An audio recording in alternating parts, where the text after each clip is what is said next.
अस्सलाम वालेकुम। आज हम Allama Iqbal open university introduction to business mathematics code 1349 का चैप्टर नंबर 5 जो हमने स्टार्ट किया हुआ था, उसकी हमारा एग्जांपल्स का एक लास्ट टॉपिक रह गया था, उसको कवर करना है। प्रीवियस लेक्चर में जो मैंने आपको लास्ट वीडियोस दी थी, उसमें ना आपको एक वीडियो मिलेगी, ठीक है, जो आई थिंक सेकंड लास्ट बन रही है अब से। उसमें ना यहाँ तक मैंने आपको सॉल्व करवाया था और उसके बाद वीडियो पॉज करने के बजाय एंड हो गई है, ठीक है। तो उसका मैंने रिमेनिंग पार्ट के नाम से chapter number 5 remaining part activity number 5.3 के नाम से फिर मैंने दोबारा अपलोड की है वीडियो। वो ऑलमोस्ट है 10 मिनट्स की, ठीक है। इस पॉइंट के बारे में है, ठीक है। ये मतलब ये इनकी कैलकुलेशन क्या हुई है और असल में करनी क्या चाहिए थी, ठीक है। यानी कि सिंपलेस्ट फॉर्म में हमें आंसर देना होता है और इन्होंने इस फॉर्म में दिया हुआ है। तो आप अगर इसी फॉर्म में इसी तरीके से अपने आंसर को रिप्रेजेंट करना चाहते हैं तो आपने मतलब इन्होंने ये कैसे किया वो भी मैंने उसमें बताया है, और वैसे करना कैसे चाहिए वो भी मैंने उसमें एक्सप्लेन किया है, ठीक है। तो वो 10 मिनट्स की वीडियो है, तो वो रिमेनिंग पार्ट के नाम से फिर आप उसे लाजमन देख लीजिएगा अगर आपको ये वाली वीडियो मिली जो हाफ है, ठीक है। तो एक्टिविटी नंबर 5.4 हमारी लास्ट रह गई थी साइमल्टेनियस इक्वेशन की, ठीक है। अब ये जो हमारे पास इक्वेशन होती है ना, आपने अभी तक जितनी भी इक्वेशन अगर आप इसे देखें तो आपके पास एक इक्वेशन होती थी, ठीक है। यानी कि चाहे वो लीनियर हो चाहे वो क्वाड्रेटिक हो, एक इक्वेशन होती थी। इसमें क्या है कि आपके पास दो इक्वेशंस होंगी और आपने उनको सॉल्व करना होगा। दो इक्वेशन से आपने अभी तक आपने जितनी भी इक्वेशन सॉल्व किए हैं ना इस चैप्टर में, उसमें आप एक वेरिएबल की वैल्यू फाइंड करते हैं, या तो एक्स लिखा होता था या वाई लिखा होता था। किसी में आप एक्स की वैल्यू फाइंड कर लेते थे, किसी में आप वाई की वैल्यू फाइंड करते थे, ऐसे ही है। लेकिन ये जो आपकी है ना साइमल्टेनियस इक्वेशन, लीनियर इक्वेशन, इसमें क्या होता है कि आपके पास ना ये इस तरीके से दो इक्वेशंस गिवन होती हैं। उन दो इक्वेशन में आपके पास दो वेरिएबल्स होते हैं, ठीक है। दो वेरिएबल्स के आपने वैल्यूज़ निकालनी होती है, आपने एक्स की भी वैल्यू निकालनी होती है और वाई की भी वैल्यू निकालनी होती है, ठीक है। तो इसमें हम देखेंगे कि हम किस तरीके से साइमल्टेनियस इक्वेशन से अपने दो वेरिएबल्स की वैल्यू निकाल सकते हैं, ठीक है। और इसके अलावा एक और स्टेप होता है, उसमें हमारे पास तीन इक्वेशंस होती हैं और हमने उसमें क्या करना होता है, तीन वेरिएबल्स की वैल्यूज़ को फाइंड करना होता है, ठीक है। लेकिन वो आपका ना इसके बाद जो चैप्टर है वो फैक्टराइजेशन फंक्शन वाला है, वो मैं आपको नहीं करवा सकती क्योंकि वो मुझे खुद नहीं आता। उसके बाद मैं आपको करवाऊंगी, मतलब चैप्टर नंबर 7 आपका बन रहा है आई थिंक वो। तो उसमें फिर हमारे पास तीन इक्वेशंस आएंगी, ठीक है। तो आपने ये दो इक्वेशन वाला है ना, यानी कि हम दो इक्वेशन किस तरीके से सॉल्व कर सकते, दो वेरिएबल्स की वैल्यू को फाइंड कर सकते हैं। अगर आपने ये अच्छे तरीके से सीख लिया तो आप वो भी आसानी से सीख लोगे, ठीक है। जो इसका 3 पार्ट नेक्स्ट पार्ट होगा उसमें अब यहाँ पे दो वेरिएबल्स हैं ना, एक्स वाई, और वहाँ पे क्या लिखा होगा, तीन वेरिएबल्स होंगे एक्स वाई और जेड। इस क्वेश्चन से हम दो वेरिएबल्स की वैल्यूज़ को फाइंड करना सीखेंगे। एक वेरिएबल की फाइंड करना तो हम सीख चुके हैं कि किस तरीके से हम एक्स की वैल्यू को फाइंड करते हैं। अब यहाँ पे देखें एक्स की वैल्यू फाइंड हुई है, पीछे जितनी भी हमने की हैं एग्जाम्पल्स उसमें हमने एक ही वेरिएबल की वैल्यू फाइंड की है। और इस एग्जाम्पल से हमें क्या पता चल जाएगा कि दो वेरिएबल्स की वैल्यूज़ को कैसे फाइंड करते हैं। फिर जो आगे आपका नेक्स्ट चैप्टर्स में एक पार्ट आएगा उससे आपको पता चलेगा कि तीन वेरिएबल्स की वैल्यूज़ को कैसे फाइंड कर सकते हैं आप, ठीक है। तो अपने एग्जाम्पल नंबर ये 9 को कंटिन्यू करते हैं। अब इसको ना सॉल्व करने के तीन मेथड्स होते हैं, लेकिन ये नहीं आता है। लेकिन जो आपका क्वाड्रेटिक है ना, उसमें वो कहते हैं सॉल्व दिस क्वाड्रेटिक इक्वेशन, या सिंपल इक्वेशन लिखा होगा with factorisation method, completing square method और उसके अलावा क्वाड्रेटिक फार्मूला मेथड। लेकिन इसमें आपके पास ये इक्वेशन गिवन होगी और आपको कहेंगे कि find the value of x and y, ठीक है। तो ये इस तरह से ये क्वेश्चन आता है। तो इसको आपने किस तरीके से सॉल्व करना है मैं आपको बताती हूँ। मैंने ये सॉल्व किया है, ठीक है। फिर टाइम थोड़ा बच जाता है तो इसमें मैं आपको एक्सप्लेन करूँगी, फिर आपको अच्छे से समझ आ जाएगी, ठीक है। एग्जाम्पल नंबर 9 हमारे पास गिवन थी, ये हमारे पास क्वेश्चन में लिखा हुआ था, ठीक है। इसको हमने सॉल्व करके रिक्वायरमेंट में कहा गया था, ठीक है। रिक्वायरमेंट में लिखा होगा कि find the value of x and y, के ये आपके पास दो वेरिएबल्स हैं, इनके आपने वैल्यूज़ को फाइंड करना है। तो सबसे पहले ना आपने इन दोनों इक्वेशंस को आपने इसको नाम दे देना है। फर्स्ट स्टेप में क्या करना है, आपने इसको इक्वेशन 1 का नाम दे दिया, इसको इक्वेशन 2 का नाम दे दिया। आप इसे ए बी सी का नाम दे सकते हो जैसे आपको आसानी रहे। लेकिन नॉर्मली क्या करते हैं कि इसे हम इक्वेशन 1 का नाम दे देते हैं और इसे हम इक्वेशन 2 का नाम दे देते हैं सॉल्व करते वक्त। उसके बाद हम सेकेंड स्टेप में क्या करते हैं, हम देखते हैं, इनको एनालाइज करते हैं कि हमने क्या करना होता है कि फर्स्ट स्टेप में हमने कुछ ऐसा करना होता है कि या तो हमारा एक्स का वेरिएबल कट जाए या हमारा वाई का वेरिएबल कट जाए। इनमें से एक वेरिएबल को हमने कट करना होता है, ठीक है। उसके लिए क्या करना है, अगर आप देखो इसमें पहले कट करने के लिए हम कैसे कर, मैथ में ऐसा तो नहीं हमारा दिल किया तो इसको काट दें, ऐसा तो नहीं कर सकते। मैथ में ज़रूरी होता है कि अगर हमने किसी चीज़ को कट करना है ना, अब ये नहीं आपने गलती यहाँ पे करनी कि ये 6x है, आप इसके नीचे एक लाइन लगाओ, 6x में से 2x को माइनस कर दो, वो आपके पास 4y आ जाएगा, 3x में से 1x को माइनस कर दो तो आपके पास 2x आ जाएगा, ठीक है। ये स्टेप नहीं करना। पहला स्टेप क्या करना है कि इन इक्वेशंस को नाम दे दिया, ये फर्स्ट इक्वेशन है, ये सेकंड इक्वेशन है। सेकंड स्टेप में आपने क्या करना है कि इन दोनों को एनालाइज करना है। आपने सोचना है कि ये मेरे पास लिखा हुआ है 3x और ये में लिखा हुआ है y 6x, नीचे मेरे पास लिखा हुआ है x और नीचे इधर मेरे पास लिखा हुआ है 2y। अब मैं क्या करूँ कि ये जो मेरी या तो ऊपर वाली तो बड़ी है, बड़ी कभी भी छोटी इक्वेशन में कन्वर्ट नहीं हो सकती, लेकिन जो छोटी इक्वेशन होती है वो बड़ी इक्वेशन में कन्वर्ट हो सकती है, ठीक है। अगर आप इन दो को आपस में एनालाइज करना, ये आपकी मर्ज़ी है, आप x को पहले एलिमिनेट करना चाहते हो तो आप x को एलिमिनेट कर दो, अगर आप y को एलिमिनेट करना चाहते हो आप y को एलिमिनेट कर दो, ये आपकी अपनी चॉइस पे होता है, ठीक है, कि आप किसको एलिमिनेट करना पसंद करोगे। सपोज़ करो कि अगर हम x को एलिमिनेट करना चाहते हैं कि x पहले ख़त्म हो जाए, ठीक है, तो हम क्या करेंगे, हम इन दो को एनालाइज करेंगे कि ये मेरे पास बड़ी है, ये मेरे पास छोटी है, ये 3x बड़ा है, x छोटा है, देखने से पता चल रहा है। अब ये है कि मैं 3 को तो x में नहीं कन्वर्ट कर सकती, लेकिन मैं x को 3 में कन्वर्ट कर सकती हूँ। मैं कैसे x को 3 में कन्वर्ट कर सकती हूँ, अगर मैं अपने x को मल्टीप्लाई कर दूँ 3 के साथ तो मेरा ये क्या बन जाएगा 3x, तो ये क्या हो जाएगा, मेरी ये छोटी वैल्यू बड़ी वैल्यू में कन्वर्ट हो जाएगी, सेम हो जाएगी। अगर मैं x को नहीं कन्वर्ट करना चाहते, यानी कि मेरा दिल नहीं है कि मैं x को एलिमिनेट करूँ, मैं y को एलिमिनेट करना चाहती हूँ, तो मैं y को भी एलिमिनेट कर सकती हूँ। कैसे, अब मैंने इसको इन दो को एनालाइज करना है, ठीक है, कि ये मेरे पास ऊपर लिखा हुआ है 6y और नीचे मेरे पास लिखा हुआ है 2y। इनको एनालाइज करूँगी कि ये तो बड़ा है और ये छोटा है, 6 बड़ा है 2 छोटा है, ये तो कन्वर्ट नहीं हो सकता, ठीक है। ये बड़ी वैल्यू छोटी वैल्यू में नहीं कन्वर्ट हो सकती, लेकिन छोटी वैल्यू बड़ी वैल्यू में कन्वर्ट हो सकती है। कैसे, अब देखें, अगर मैं अपने 2 को मल्टीप्लाई कर दूँ 3 के साथ, 2 3 सर क्या होता है 6, और ये क्या हो जाएगा 6, यहाँ पे y लिखा हुआ है तो साथ y, तो यानी कि ये छोटी वैल्यू बड़ी वैल्यू में कन्वर्ट हो सकती है और बड़ी वैल्यू छोटी वैल्यू में कन्वर्ट नहीं हो सकती। लेकिन अब हमने डिसाइड किया फर्स्ट स्टेप, ठीक है, ये इनको नंबरिंग दे दी। सेकंड स्टेप थोड़ा सा एनालाइज कर लिया कि मैं किसको किस में कन्वर्ट करूँ। सपोज़ करें कि आपने आदत बना ली कि आपने x वाली वैल्यू को पहले एलिमिनेट करना है या आपने y वाली वैल्यू को पहले एलिमिनेट करना है, ठीक है। तो मैं ज़्यादा क्या करती हूँ कि x की जो वैल्यू होती है ना उससे पहले एलिमिनेट कर लेती हूँ, ठीक है, यानी कि ख़त्म करती हूँ। अब अगर आप इसको भी एलिमिनेट करोगे आपका आंसर सेम आएगा, ठीक है, ये आपकी अपनी चॉइस है। सपोज़ करते हैं कि हम पहले x को एलिमिनेट कर रहे हैं, तब हम क्या करेंगे, मैंने भी आपको बताया कि x को मैंने इसमें कन्वर्ट करना है। अगर ये दोनों मेरे पास सेम आ जाएंगे, यानी कि ऊपर अगर मेरे पास लिखा, एलिमिनेट का मतलब होता है ख़त्म करना, ये मेरे पास ऊपर है 3x और नीचे मेरे पास x है, अगर मैं इसको कन्वर्ट कर लूँ 3x में, सपोज़ करें मैंने कन्वर्ट कर लिया 3x में, ठीक है, ऊपर है मेरे पास प्लस। अब मैथ में ये रूल है कि एलिमिनेट जब हमने करना होता है, यानी कि किसी चीज़ को कैंसिल करना होता है, तो हम ऊपर प्लस हो नीचे माइनस हो तो ये ख़त्म हो जाते हैं, प्लस 3x माइनस 3x ख़त्म हो जाता है, ठीक है। कैसे कैंसिल हो जाता है, प्लस माइनस 3x में से 3x गए तो क्या बच गया 0, यानी कि ये क्या हो गया, ख़त्म हो गया।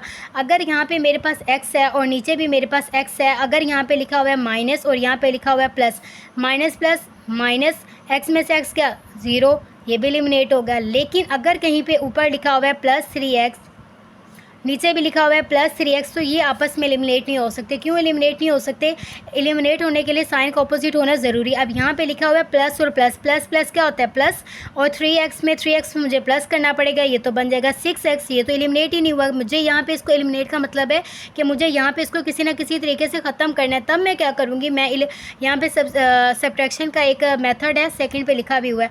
फिर मैं इस नीचे वाली वैल्यू का साइन चेंज करूँगी, ये प्लस में है तो मैं इसके साइन को माइनस में कन्वर्ट करूँगी। जब मैं इसके साइन को माइनस में कन्वर्ट करूँगी तो ऊपर प्लस में साइन होगा, नीचे माइनस में साइन होगा, सेम वैल्यू होगी, तब ये एलिमिनेट हो जाएगा, ठीक है। अब जब इसको पूरा प्रॉपर सॉल्व करेंगे ना तब आपको इसकी ज़्यादा समझ आएगी, ठीक है। अब ये हमारे पास था, हमने फर्स्ट स्टेप नंबरिंग दे दी, सेकंड स्टेप हमने एनालाइज कर लिया। अब हमें पता चला कि हमारा दिल कर रहा है कि हम ये जो 3x है ना इसको कन्वर्ट कर दें 3x में, ताकि ये दोनों वैल्यू सेम हो जाए और हम इनको एलिमिनेट कर सकें, ठीक है। तो हमने क्या करना है, ये नहीं है कि अगर हमने सिर्फ x को हमें x बेसिकली हम करना क्या चाहते हैं, हम x को इसके मुताबिक करना चाहते हैं, लेकिन ऐसा नहीं है कि हम इसको सिर्फ 3 के साथ मल्टीप्लाई करेंगे तो हमारे पास ये इसके इक्वल आ जाएगा, बाकी क्वेश्चन सेम रहेगी। अब यहाँ पे रूल है कि आप अगर किसी भी क्वेश्चन को किसी के इक्वल करना चाहते हो ना, तो आपको पूरी क्वेश्चन को उससे मल्टीप्लाई करना पड़ेगा। अब मैं इसको x को 3 से मल्टीप्लाई करना चाहती हूँ ताकि ये जो मेरी क्वेश्चन है वो मेरे इसके इक्वल आ जाए। तब हमें क्या करना है, हम लिखेंगे टेकिंग इक्वेशन नंबर 2, यानी कि ये हमारे पास इक्वेशन नंबर 2 है, हम इक्वेशन नंबर 2 को ले रहे हैं और इसको हम 3 के साथ मल्टीप्लाई कर रहे हैं, तो ये पूरी क्वेश्चन 3 के साथ मल्टीप्लाई होगी। हम लिखेंगे taking equation number 2 and multiplying by 3। हमने इक्वेशन नंबर 2 ली और हम इसे 3 से मल्टीप्लाई करने लगे हैं, ठीक है। तो ये हमारे पास इक्वेशन 2 में क्या था, x plus 2y equal to, ये हमारे पास यहाँ पे क्या लिखा हुआ है 2। अब मैंने इसको जो 3 के साथ मल्टीप्लाई करके इसको इसके कन्वर्ट करना है, इस 3 को मैंने बोथ साइड मल्टीप्लाई करना है, ठीक है। ये मेरी क्वेश्चन की एक साइड है और ये मेरी क्वेश्चन की दूसरी साइड है, तो 3 मैंने यहाँ पे भी मल्टीप्लाई करना है और यहाँ पे भी मल्टीप्लाई करना है। ये मेरे पास इक्वेशन बन गई। अब क्या करें, 3 इसके साथ मल्टीप्लाई हो रहा है तो 3x के साथ मल्टीप्लाई हो गया, 3x प्लस आ गया अंदर, ठीक है। यहाँ पे भी प्लस से अगर आप ऐसे करें प्लस प्लस प्लस होता है, और 3 को मल्टीप्लाई करें 2 से, 3 2 6 और y, ठीक है, इक्वल टू 3 2 क्या होता है 6। अब ये मेरे पास, ये जो मेरे पास आ गई ना कंडीशन, इसको मैं नाम दे दूँगी कि ये मेरे क्या बन गई, कि मेरे पास थर्ड इक्वेशन बन गई है।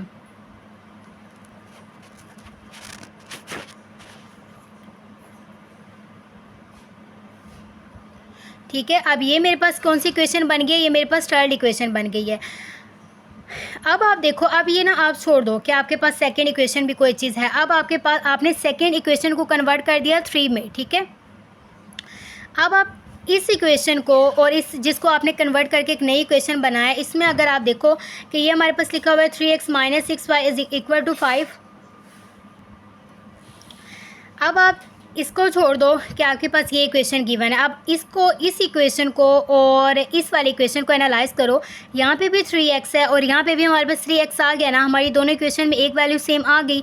अब हम इसको एलिमिनेट कर सकते हैं, हम इसको भी एलिमिनेट कर सकते हैं और इसको भी एलिमिनेट कर सकते हैं। अब देखें कि ये हमारे पास 2 इक्वेशन बन गई, एक इक्वेशन ये और एक इक्वेशन ये। तो हम क्या लिखेंगे, नाउ टेकिंग इक्वेशन 1 एंड 3। पहले हमने इक्वेशन नंबर 1 लिख दी, फिर हमने इक्वेशन नंबर 2 लिख दी, ठीक है। जब हमने ये क्वेश्चन लिखी ना, तो हमारे सामने ये ऊपर आ गया 3x minus 6y equal to 5, 3x plus 6y equal to 5। अब अगर ऑपोजिट साइन हो ना, यानी कि सेम वैल्यू और एक जगह पे माइनस लिखा हो एक जगह पे प्लस हो, तो वो तो डायरेक्ट कैंसिल हो जाता है। अब ये बेसिकली मैं करना क्या चाह रही थी, मैं इस ये जो है ना मेरे पास 3, मैं इसको कन्वर्ट करना मतलब मैंने इसको कन्वर्ट किया था कि मैं इसको एलिमिनेट कर दूंगी, यानी कि ये प्लस में इसका साइन चेंज करूंगी, इसको -3 करूंगी और इसको एलिमिनेट कर दूंगी। लेकिन क्या हुआ है कि जब मैंने इसको मल्टीप्लाई किया तो मेरी ये जो सेकंड वाली वैल्यू है ना, ये इस पोजीशन में आ गई कि ये डायरेक्ट एलिमिनेट हो जाए, ठीक है। तो आप एक ही स्टेप में 2 जो हमारे पास होते हैं ना वेरिएबल, इनके आंसर को एलिमिनेट नहीं कर सकते। अब यहाँ पे मैं करना तो 3x को एलिमिनेट चाहती थी कि मेरा 3x कैंसिल हो जाए, लेकिन यहाँ पे मेरा मल्टीप्लाई करने से ऐसी कंडीशन बन गई, मेरे पास ऐसी वैल्यूज़ आ गई हैं कि ये मेरे पास डायरेक्ट कैंसिल हो रहा है। तो मैं इतना फिर इसके साइन चेंज करने में क्यों पढ़ूँ, फिर हम आसानी के लिए क्या करेंगे कि ये जो चीज़ एलिमिनेट खुद से हो रही है ना, इसको एलिमिनेट कर देंगे। ये -6x है, ये +6 है, प्लस माइनस का होता है माइनस, और 6y में से 6y को माइनस करो तो हमारे पास 0 आता है, तो ये क्या हो जाएगा, एलिमिनेट हो जाएगा, ख़त्म हो जाएगा। अब रिमेनिंग हमारे पास क्या रह गया, अब यहाँ पे कोई साइन नहीं है, दोनों में कोई साइन नहीं है, तो इसका मतलब क्या है कि यहाँ पे प्लस है, 3 को 3 में ऐड करें तो हमारे पास क्या होता है 6x इक्वल टू का साइन है, 5 के अंदर आप 6 को ऐड करें तो हमारे पास क्या आएगा, इसको हम ऐड करते हैं, ठीक है। एक सेकेंड मैं आपको एक और चीज़ क्लियर करवाती हूँ कि ये जो आपकी लिखा हुआ है ना यहाँ पे, ये कि इसके अंदर हम क्या कर रहे होते हैं, हमारे पास एक एडिशन होता है, सब्ट्रैक्शन भी और सब्स्टिट्यूशन भी होता है और कंपैरिजन भी होता है, ठीक है।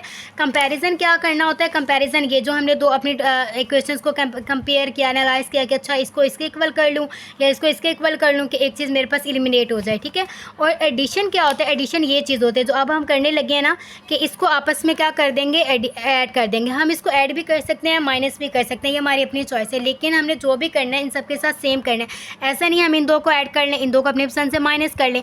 तो यहाँ पे हम लिखेंगे एडिशन वाला मेथड अप्लाई कर रहे हैं। सब्ट्रैक्शन क्या होता है कि अगर मैं 3 को ही एलिमिनेट करती तो मैं क्या करती, यहाँ पे माइनस लगाती और सारी वैल्यूज़ का साइन चेंज करती, ठीक है। तो वो हो जाता है सब्ट्रैक्शन में आ जाता है, ठीक है। तो ये एडिशन में आता है, ये आपके पास आ गया। अब आपने 3 में 3 को ऐड करना है तो हमारे पास 6x आ जाएगा इक्वल टू 11।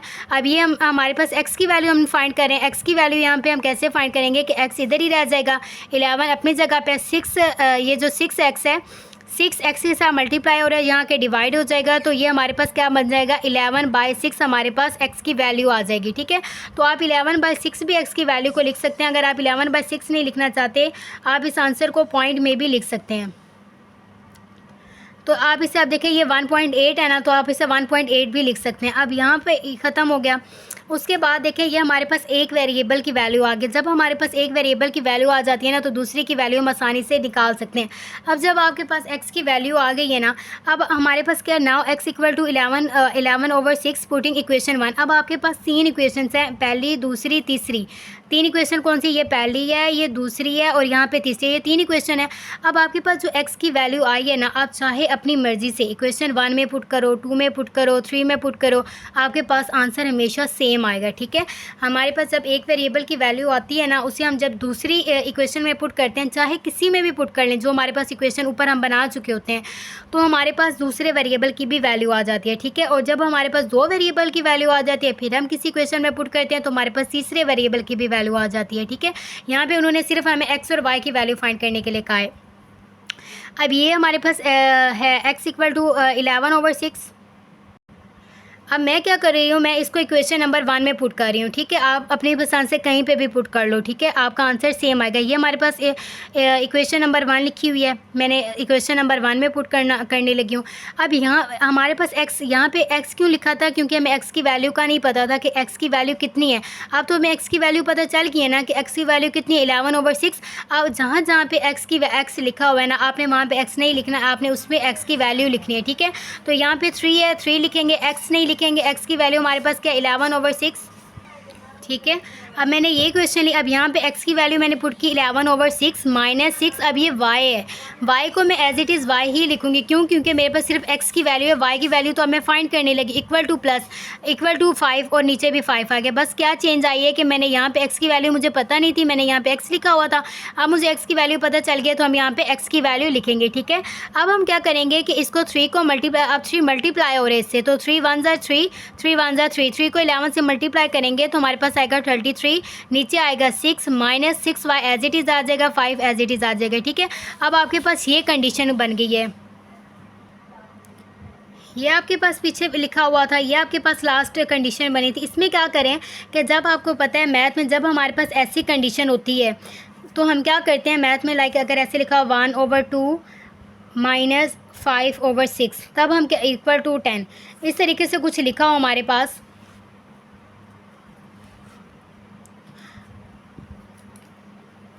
तब हम क्या करते थे कि ये जो हमारे पास नीचे वैल्यूज़ है ना, इसका हम क्या ले लेते थे, एलसीएम ले लेते थे। ऐसे ही करते थे ना, एलसीएम ले लेते, 2/6 का एलसीएम लेके हमारे पास वैल्यू आ जाती थी। सेम यहाँ पे हमने यही करना है। अब यहाँ पे कोई वैल्यू नहीं लिखी, लेकिन इसका मतलब क्या है कि यहाँ पे 1 लिखा हुआ है, ठीक है। हम 1 रिप्रेजेंट नहीं करते, लेकिन 1 होता है। अगर यहाँ पे कुछ नहीं है तो इसका मतलब है यहाँ पे 1 है। तो यहाँ पे हमारे पास क्या बन गया, 33/6 -6y/1। अब हमने क्या करना है, इसका एलसीएम लेना है। एलसीएम कैसे लेते हैं, एलसीएम ऐसे लेते हैं कि ये हमारे पास 2 वैल्यूज़ हैं, ये हमने लिख ली पहली वैल्यू, ये वैसे माइनस का साइन नहीं है, ये है वैसे एक साइन सा होता है 2 वैल्यूज़ को सेपरेट करने के लिए, आप बेशक ना लगाओ, कोई मसला नहीं।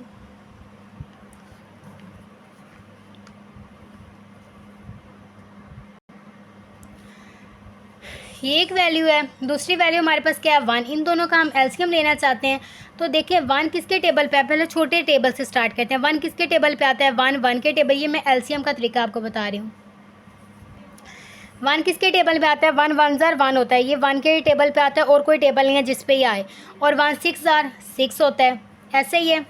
उसके बाद ये तो सॉल्व हो गया। जब एक चीज़ के नीचे 1 आ गया मतलब वो चीज़ सॉल्व हो गई। अब यहाँ पे 6 है, 6 किसके टेबल पे आता है, 6 2 के भी टेबल पे आता है, 3 के भी टेबल पे आता है। आप अपनी पसंद से इसे 2 पे करना चाहें तो 2 3 जार, फिर आगे 3 1 जार कर लें, ठीक है। लेकिन मैं इसको डायरेक्ट 6 के टेबल पे ही डिवाइड कर रही हूँ, ठीक है, ताकि जल्दी हो जाए। 6 1 जार क्या होता है 6 और 1 एज इट इज़ आ जाएगा। तो ये हमारे पास 2 आंसर निकल के हैं। अब हमने यहाँ पे हमारे पास जो आंसर आते हैं इनको हम आपस में मल्टीप्लाई करते हैं। 1 को मल्टीप्लाई करेंगे 6 से तो हमारे पास क्या आएगा 6। तो यानी कि ये जो हमारा एलसीएम है इसका आंसर क्या आ रहा है 6। तो हम इस आंसर को नीचे लिख देंगे 6। उसके बाद हमने क्या करना होता है, यहाँ पे जो हमारे पास वैल्यू होती है ना, इसको आप यहाँ पे आप फिंगर रख लें। ये हमारे पास कैसे आंसर, ये तो आपको पता चला है कि एलसीएम की वजह से हमारे पास है। अब देखें इस तरीके से हम इसको कंपेयर करते हैं कि यहाँ पे 6 लिखा हुआ है, 6 के टेबल में ये 6 कब आता है 6 1 जार आता है। तो जिस वैल्यू के साथ हमने मल्टीप्लाई करके वो वैल्यू आनी होती है वो हम ऊपर लिखते हैं, इसको इसके साथ मल्टीप्लाई करेंगे। 6 को 1 से मल्टीप्लाई करते हैं तब हमारे पास 6 आता है। और इसी तरीके से अगर हम 1 में देखें 1 में 6 कब आता है, अगर हम 1 को 6 के साथ मल्टीप्लाई करें तो हमारे पास 6 आता है। यानी कि 1 को मल्टीप्लाई करें 6 से तो हमारे पास आता है 6, ठीक है। अब आपने क्या करना है, ये हो गया। अब आप इसको छोड़ दो, अब इसको आप समझो आपके पास है ही नहीं। अब आपने इस चीज़ को सॉल्व करना होता है। 33 को 1 से मल्टीप्लाई करें तो हमारे पास क्या आता है 33 लिख दिया। उसके बाद यहाँ पे माइनस है, यहाँ पे माइनस ही लिखेंगे। यहाँ पे जो साइन होता है वही होता है, यहाँ पे माइनस है, यहाँ पे भी माइनस लिख दिया। अब आप करो 6 को 6 से मल्टीप्लाई करें तो हमारे पास क्या आंसर आता है 36। तो यहाँ पे हमने 36 लिखा, लेकिन यहाँ पे y भी था तो हमने यहाँ पे y लिखा है। यहाँ पे कुछ नहीं था तो 33 आया। यहाँ पे अगर x y या कुछ समथिंग होता तो वो भी यहाँ पे लिखते हैं, ठीक है। तो ये अगर 36y, अब हमारे पास इक्वल टू 5 ये एज इट इज़ आ गया। तो ये हमारे पास कंडीशन क्रिएट हो गई, ठीक है। अब हमने क्या करना है कि ये हमारे पास 33 है, ये हमारे पास कांस्टेंट वैल्यू है, ये हमारे पास वेरिएबल वैल्यू है। तो आपस में ना माइनस हो सकते हैं ना प्लस हो सकते हैं, ठीक है। तो अब हमने क्या करना है, अब हमने ये स्टेप करना है कि ये तो आपस में सॉल्व नहीं हो सकते, ना ये नीचे डिवाइड हो सकते हैं इनके, ना ये आपस अकेला सॉल्व हो सकता है। तब अब ये 6 यहाँ पे बेकार है और इनके नीचे डिवाइड हो रहा है। अगर ये यहाँ पे डिवाइड हो रहा है, जब हम इसकी साइड चेंज करेंगे तो क्या होता है, डिवाइड कन्वर्ट हो जाता है मल्टीप्लाई में। तो यहाँ पे 6 डिवाइड हो रहा था, वो 5 के साथ जाके मल्टीप्लाई हो जाएगा। फिर ये तो आपस में सॉल्व हो ही नहीं सकते, ये एज इट इज़ हम लिख देंगे इक्वल टू 5 को मल्टीप्लाई करेंगे 6 से तो हमारे पास आ जाएगा 30। अब ना ये अकेला सॉल्व हो सकता है और ना ये आपस में सॉल्व हो सकते हैं, ठीक है। और हमने फाइंड क्या करनी है, हमने सिर्फ y की वैल्यू फाइंड करनी है। ये जितनी भी वैल्यूज़ हैं ये बेकार हैं, ठीक है। तो हम क्या करेंगे, अभी हम y की वैल्यू को रख के इकट्ठा उधर नहीं लेकर जा सकते, स्टेप बाय स्टेप करना होता है। अब -36 इधर ही रह जाएगा। अब यहाँ पे ये जो 33 है ना, ये यहाँ पे इसका क्या मतलब है, यहाँ पे प्लस है तो ये प्लस हो रही है वैल्यू। अब ये +33 है, ये 30 अपनी जगह पे ही है। अब मैं इसकी कांस्टेंट वैल्यू को एक साइड पे कर रही हूँ और वेरिएबल को एक साइड पे ला रही हूँ। ये वेरिएबल था, इसको मैंने अपनी जगह पे रखा, ये कांस्टेंट वैल्यू थी। अब हम कांस्टेंट वैल्यू को क्या करेंगे, ये +23 है, जब इसको इसकी साइड चेंज करेंगे यानी कि इक्वल टू के उस साइड पे ले जाएंगे तो इसका साइन चेंज हो जाएगा। ये +23 है, यहाँ जाके ये -23 हो जाएगा, ठीक है। तो हमारे पास ये वाली कंडीशन क्रिएट हो जाएगी। जब हमारे पास ये हो गया ना, अब ये दोनों कॉन्स्टेंट वैल्यूज़ हैं, ये आपस में प्लस माइनस ईजिली हो सकती हैं।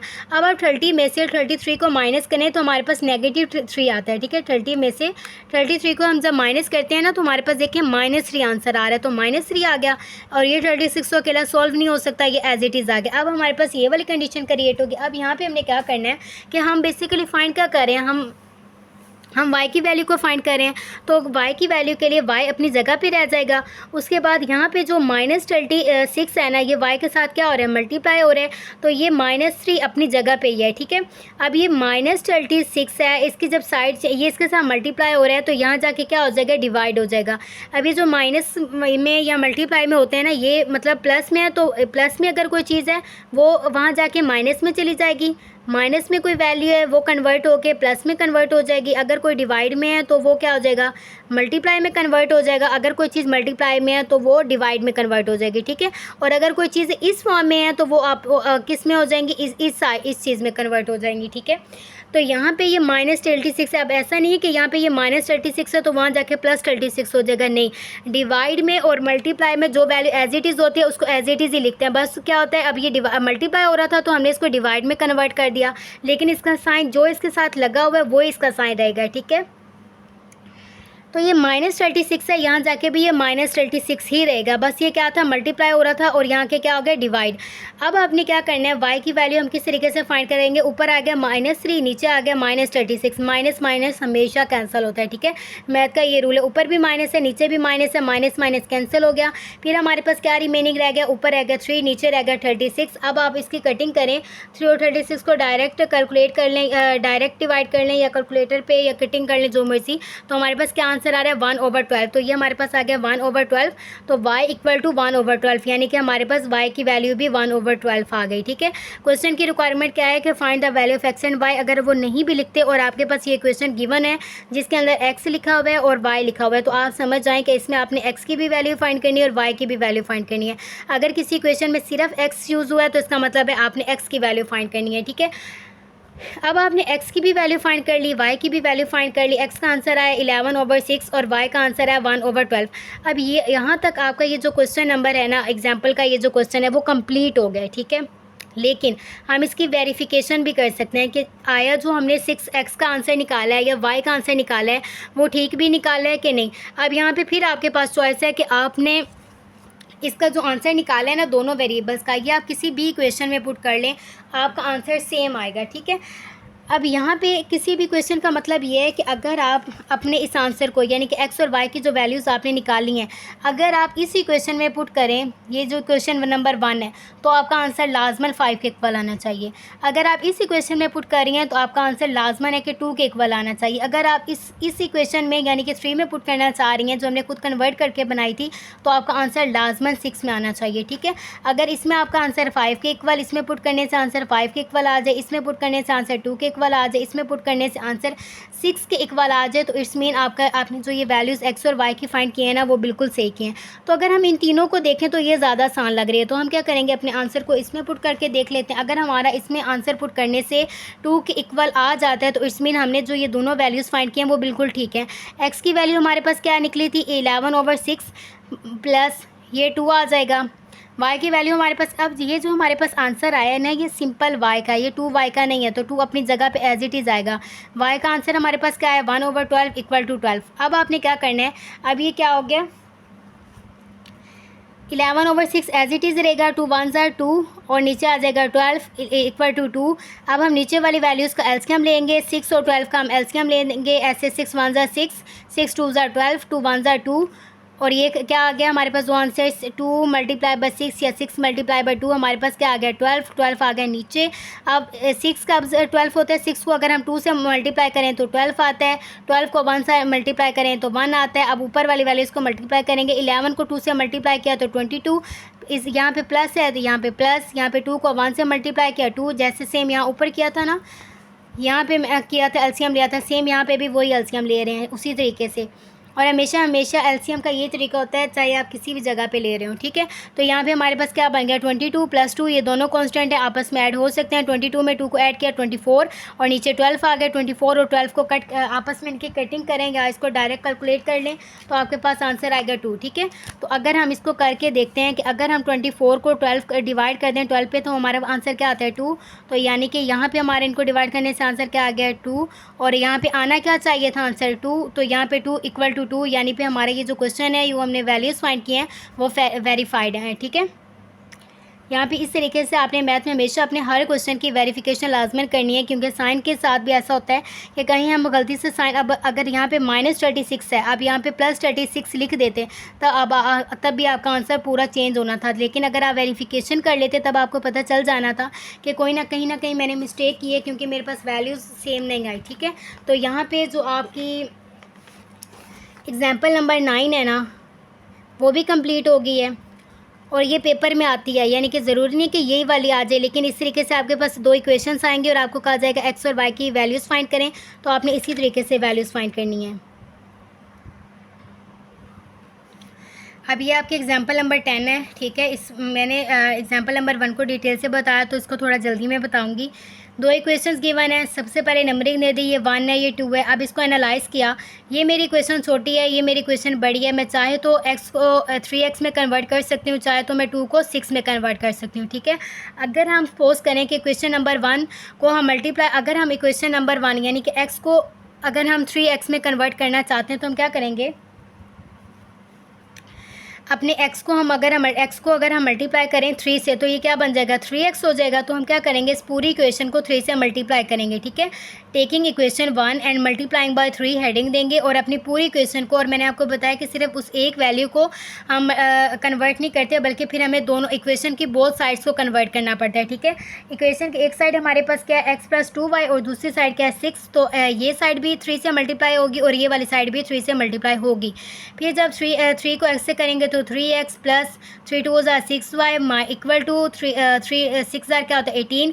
ये हमारे पास क्या होगी, थर्ड इक्वेशन बन गई। अब हम क्या करेंगे कि ये तो हमने कन्वर्ट कर ली, इसको तो आप समझे कि ये कैंसिल हो गई है, ठीक है। अब आप देखें इस इक्वेशन और ये जो थर्ड इक्वेशन आपने बनाई है इसको थोड़ा एनालाइज करें कि यहाँ पे आपके पास क्या आ रहा है। तो ये उसी तरीके से है, सेम जो हमने इक्वेशन नंबर 9 की है ना, उसी तरीके से इक्वेशन नंबर 9 में उन्होंने 3x ऊपर लिखा हुआ था और 3x+2 थोड़ा सा चेंज है, ठीक है, लेकिन मेथड सेम ही है। उसमें हमने अब हमने क्या किया, टेकिंग इक्वेशन 2 एंड 3, हमने इक्वेशन नंबर 2 ऊपर लिख ली, इक्वेशन नंबर 3 नीचे लिख ली। अब हम क्या करेंगे, जब हमने इस फॉर्म में इसको लिख लिया तब हमारा ऑटोमेटिकली क्या हो गया कि एक एलिमिनेट हो गया, ठीक है। तो ये -6y है और ये +6y है। अब -6y + 6 क्या हो गया, आपस में एलिमिनेट हो गया। पीछे रिमेनिंग क्या रह गया, यहाँ पे कुछ नहीं है। तो यहाँ पे क्या मतलब है, यहाँ पे हम ऐड करेंगे। अगर हमने साइन चेंज करना होता है तब हम यहाँ पे माइनस करते हैं, ठीक है। जब हम यहाँ पे माइनस करते हैं ना, यहाँ पे सपोज करें कि अगर यहाँ पे हम इसके साइन चेंज करना चाहते हैं इसको एलिमिनेट करने के लिए, तब हम यहाँ पे माइनस का साइन लगाएंगे और सारी नीचे वाली वैल्यूज़ के साइन चेंज करेंगे, ठीक है। आगे आपके किसी क्वेश्चन में आया तो मैं आपको एक्सप्लेन कर दूँगी, ठीक है। अब ये 3x है, ये 3x है, ठीक है। ये 3x और 3x ऐड करें तो 6x आ गया इक्वल टू 10 में 18 को ऐड किया 28 आ गया। x अपनी जगह पे रहेगा 28, 6 से साथ मल्टीप्लाई हो रहा है, यहाँ पे डिवाइड 28 को 6 पे डिवाइड करेंगे तो हमारे पास आएगा 14/3। 28 को डिवाइड करें अगर हम 6 पे तो हमारे पास आंसर आएगा 14/3। मेरे पास जो कैलकुलेटर है ना वो लाइक इस तरीके से फैक्टराइजेशन में भी आंसर दे देता है और पॉइंट में भी, लेकिन कई किसी बच्चों का ऐसा कैलकुलेटर होता है कि वो डायरेक्ट क्या करता है पॉइंट में आंसर देता है, वो इसमें इस फॉर्म में आंसर नहीं देता। तो आपने क्या करना है, फिर आपने इसकी कटिंग करनी है, क्योंकि ज़्यादातर हम अपने आंसर को ना फैक्टराइजेशन में रिप्रेजेंट करते हैं या सिंपल। हाँ, पॉइंट में कम ही है कि हम अपने आंसर को पॉइंट की वैल्यूज़ में रिप्रेजेंट करें, यानी कि एक्स का आंसर कम ही है, कहीं पे लिखा हो 4.6, लेकिन अगर आप 4.6 करके भी अपने आंसर को रिप्रेजेंट करेंगे ना, लेकिन अगर आपने राउंड अबाउट से ही किया तो आपका आंसर एक्यूरेट आएगा, ठीक है। क्योंकि आप देखिए ना ये आ रहा है 4.666 एंड समथिंग, इतना ज़्यादा 6 लिखा हुआ है, फिर लिखा हुआ है 7, फिर इसको राउंड अबाउट करने का अपना एक तरीका होता है, तो आप इसको राउंड अबाउट आपको करना पड़ेगा, ठीक है। तो इस सिचुएशन में अगर आपका कैलकुलेटर ऐसा है कि आंसर डायरेक्ट पॉइंट में देता है तब आप इसकी कटिंग को प्रेफरेंस है, ठीक है। कटिंग किस तरीके से, लाइक 2 3 क्या होता है, हमने एक ही टेबल पे कट करना होता है। 2 3 क्या होता है 6 और 2 1 2 और 2 4 8। अब ये हमारे पास क्या आ गया 14/3।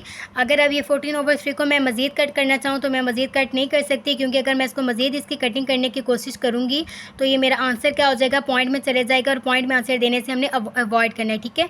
तो इस तरीके से कटिंग करेंगे तब आपका आंसर ये आ जाएगा, ठीक है। और अगर आपका कैलकुलेटर मेरे जैसे जो डायरेक्ट ऐसा दे देता आंसर तो ये ज़्यादा सही है। अच्छा, अब यहाँ पे हमारे पास क्या हो गया, हमारे पास x की वैल्यू आ गई। x की वैल्यू हमारे पास क्या आई है, x = 14/3 पुटिंग इनटू इक्वेशन 1। अब हमारे पास ये x की वैल्यू आ गई है। अब हमारे पास 3 इक्वेशन है 1 2 और 3। आप अपनी पसंद से किसी भी इक्वेशन में आंसर लिख सकते हैं, आपने ये वैल्यू पुट कर सकते हैं, आपका आंसर सेम आएगा, ठीक है। अब अगर मैं अपनी इक्वेशन को अगर मैं इक्वेशन नंबर 1 में ही पुट करूँगी, पिछली में भी मैंने 1 में पुट किया था, यहाँ पर भी मैं 1 में पुट करूँगी, ठीक है। कहीं पर भी आप कर सकते हैं, ठीक है। तो मैंने ये इक्वेशन 1 ले ली, इसमें मैंने अपना x का आंसर लिखा, इसमें हम अपने x का आंसर लिखेंगे 14/3 + 2y = 6। ये 14/3 + 2y = 6 लिख के अगर आप यहाँ पे एलसीएम लेना चाहें, अब इसमें 2 मेथड्स होते हैं। अगर आप यहाँ पे एलसीएम लेना चाहें तो आप ले सकते हैं। मैंने यहाँ पे आपको 2 मेथड इसलिए एक्सप्लेन किए हैं कि आपके दोनों पे ग्रिप बन जाए। ये कंडीशन बन गई थी, इसमें हमने क्या किया था, यहाँ पे किया था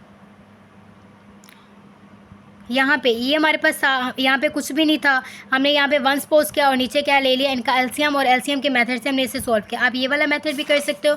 यहाँ पे मैंने कहा कि मैं आपको एक और मेथड भी सिखा देती हूँ, वो ये है कि ये हमारे पास कंडीशन है, इसमें आप चाहो तो एलसीएम ले सकते हो। अगर आपकी मतलब फर्स्ट जो मैंने अभी आपको मेथड कवर करवाया था एलसीएम वाला, अगर आपके उस पर ग्रिप बन गया तो आप वो वाला कर लो, ठीक है। अदरवाइज़ दूसरा मेथड ये है कि ये यहाँ पे ये +2y है और ये यहाँ पे क्या है, इसका साइन नहीं लगा हुआ है, लेकिन ये क्या आप प्लस है, ये +14/3 है। अगर यहाँ पे क्या है 6 है, लेकिन ये है तो कांस्टेंट वैल्यू, चाहे फैक्टराइजेशन में है तो कांस्टेंट वेरिएबल तो नहीं है, तो इसकी डायरेक्ट को हम डायरेक्ट इस पूरे को उठा के इसकी साइड चेंज कर देंगे। ये +14/3 है, इसकी साइड चेंज होके तो ये क्या हो जाएगा -14/3। इस तरीके से 2y अपनी जगह पे रह जाएगा, ठीक है। अब ये हो गया। पिछले वाली में यहाँ पे हमें एलसीएम लेना पड़ा था, अब हमें यहाँ पे एलसीएम लेना पड़ेगा, ठीक है।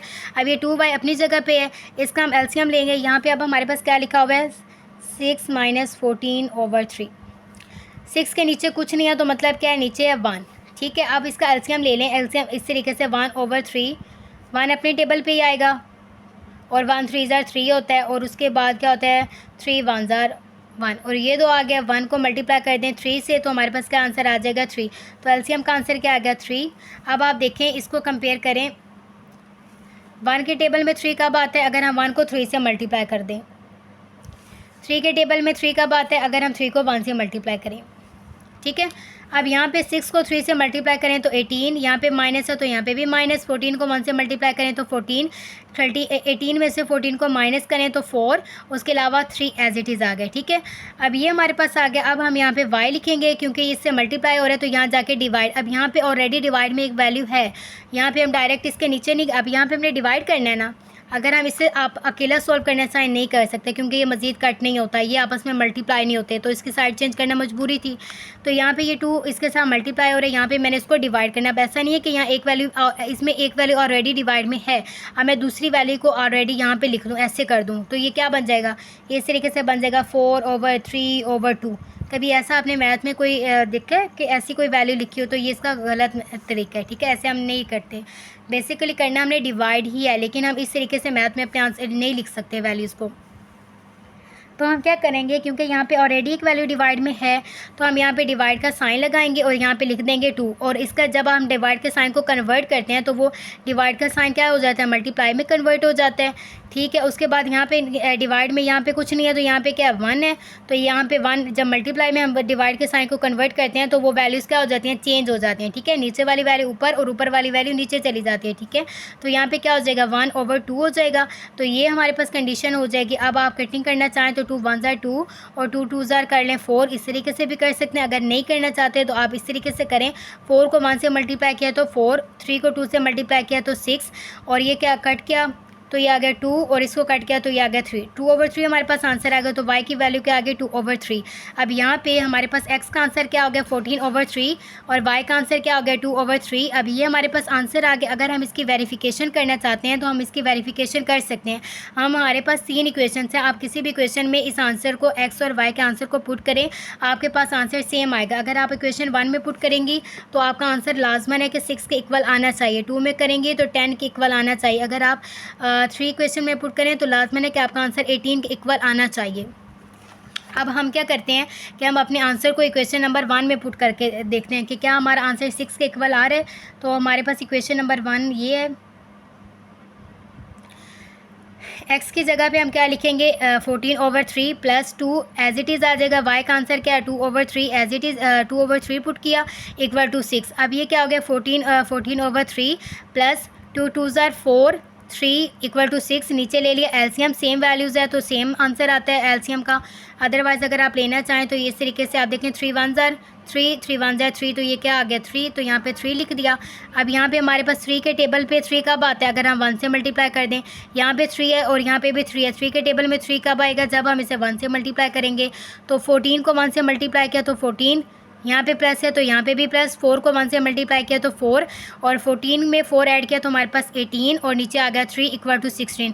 अब आप इसकी कटिंग करो तो ये क्या आ गया 3 1 ज़ार 3, 3 9 ज़ार 3 6 ज़ार क्या होता है 18, तो यहाँ पे मेरे पास क्या आ गया 6, और यहाँ पे भी क्या होगा 6, तो 6 इक्वल टू 6, यानी कि ये क्वेश्चन भी यानी कि एग्जाम्पल नंबर 10 भी वेरीफाइड हो गया। ठीक है, तो आपने इन दोनों की प्रैक्टिस लाजमन करनी है। एग्जाम्पल नंबर 8 और 9 की पेपर में ये क्वेश्चन लाजमन आता है, और ज़रूरी नहीं है कि यही वाली वैल्यूज़ आपको दी जाएँ, वैल्यूज़ बेशक वो चेंज कर दें, लेकिन मेथड हमेशा सेम रहेगा कि जब हमारे पास ये जो हमारे पास दो इक्वेशन होती हैं, इनको हम साइमल्टेनियस इक्वेशन कहते हैं, कि जब हमारे पास दो इक्वेशन गिवन होते हैं तो इट्स मीन हमने दो वेरिएबल के आंसर निकालने होते हैं। ठीक है, यहाँ पे आपका जो चैप्टर नंबर 5 है ना, वो आपका कंप्लीट हो गया है। चैप्टर नंबर 5 की 10 तक एग्जांपल्स मैंने करवा दी हैं। अब आप एग्जांपल नंबर 11 में देखें तो ये सेम है। ठीक है, इसमें दो आपके पास इक्वेशंस हैं और आपने क्या करना है, एक्स और वाई की वैल्यू को फाइंड करना है। आपने सेम इसी मेथड से, ये मुझे नहीं पता कि उन्होंने आपका उनका लिखा समझ आ रहा है कि नहीं आ रहा, आप इसको स्किप करके जिस मेथड से मैंने अभी आपको एग्जाम्पल नंबर 9 करवाई है और एग्जाम्पल नंबर 10 करवाई है, आपने उसी सेम मेथड से अपनी वैल्यूज़ को फाइंड करना है, आपके पास सेम आंसर आएगा। ठीक है, तो इसके बाद ये जो आपका है चैप्टर नंबर 5 वो कंप्लीट हो गया और इसके बाद इसकी एक्सरसाइज स्टार्ट करनी है। और इसकी एक्सरसाइज के अंदर ये वाला क्वेश्चन और उसके अलावा ये वाला क्वेश्चन, ये मोस्ट इम्पोर्टेंट क्वेश्चन है और ये वाला पार्ट। ठीक है, ये मैं इन दो को मैं ये बेसिकली सारे इंपॉर्टेंट होते हैं। ठीक है, क्योंकि कोई भी एग्जामिनर दे सकता है, वो ज़रूरी नहीं है कि इन्हें दो ये दो दे। ये इसलिए करवा रही हूँ कि ये आपके असाइनमेंट के अंदर आए हुए हैं, कि अगर ज़्यादातर ये होता है कि आपके असाइनमेंट में से एक दो क्वेश्चन आ जाते हैं पेपर में। ठीक है, तो ये वाला क्वेश्चन आपके इस टाइम के असाइनमेंट में आया हुआ है और इसके अलावा ये जो अभी मैंने पीछे मार्क करवाया ये वाला। ठीक है, तो इसकी ज़्यादा अच्छे से प्रैक्टिस कीजिएगा कि हो सकता है कि आपके पेपर में भी चैप्टर नंबर 5 से यही दो क्वेश्चन आए।